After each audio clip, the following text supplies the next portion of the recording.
CM ISF সমর্থিত প্রার্থী আমার পেছনে দেখতে পাচ্ছেন জসিমউদ্দিন, ওনার থেকে জেনে নেবো যে মানুষের প্রতি তিনি কতটা আস্থা পাচ্ছেন। সাধারণ মানুষ আমাকে দুহাত তুলে আশীর্বাদ করেছে, সাধারণ মানুষ দোয়া করছে এবং দুর্নীতিগ্রস্ত সরকারকে হারানোর জন্য সাধারণ মানুষ প্রস্তুত। আপনার পাশে দেখতে পাচ্ছি আনিস খানের বাবা।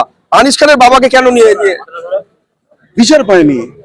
আনিস খানকে বাড়িতে গিয়ে রাষ্ট্রের দ্বারাই খুন হয়েছে। আনিস খান পুলিশ গিয়ে বাড়ি থেকে ফেলে, ছাদ থেকে ফেলে খুন করেছে, তার বিচার এখনো পায়নি। রাস্তায় করেছে, বিচার পাচ্ছে না।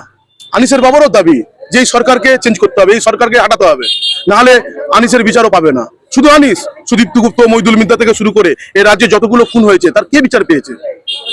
কোথাও কি আনিসের বাবাকে কি রাজনৈতিক এতে ইউজ করছে নাকি মানুষের সেন্টিমেন্ট? আনিসের বাবাকে ইউজ করতে হবে না। আনিসের বাবা প্রচারে বেরোচ্ছে। আনিসের বাবাও চাইছে এই দুই সরকারকে হাঁটাতে।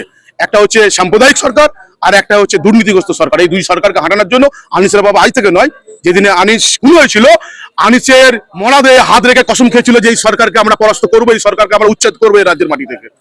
সকাল থেকে র্যালি করলেন পুরো আমতা বিধানসভা কেন্দ্রে, প্রায় আপনি সবটাই অংশটা ঘুরলেন। মানুষের মধ্যে কি সাড়া পেলেন?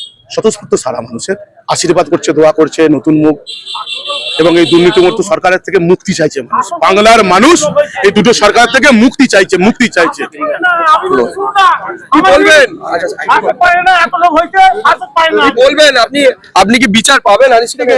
আনিসের দিব্যি করে বলছি, বড় শরীরে হাত রেখে আমি বলেছিলাম কি আনিসের বিচার যতদিন না আমি আদায় করতে পারি ততদিন আমি এই মমতা আর মোদির বিরুদ্ধে আমি লড়াই করব, লড়াই চালিয়ে রাখছি, লড়াই জারি রেখে থাকবো।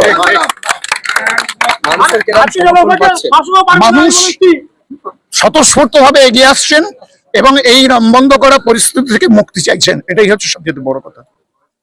সুকান্ত বলো ভূমিপুত্র, জসিমউদ্দিনও ভূমিপুত্র। কথাটা হচ্ছে আমরা ভূমিপুত্র টমিপুত্র এই সমস্ত কিছু বুঝি না, আমরা নীতি এবং আদর্শের উপর লড়াই করি।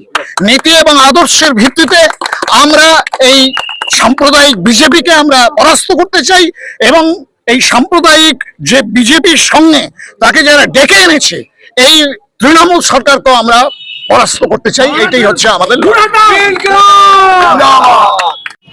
নিত্য নতুন ভিডিও দেখতে আমতা টিভি ফলো করে রাখুন। ধন্যবাদ আমাদের সঙ্গে জুড়ে থাকার জন্য।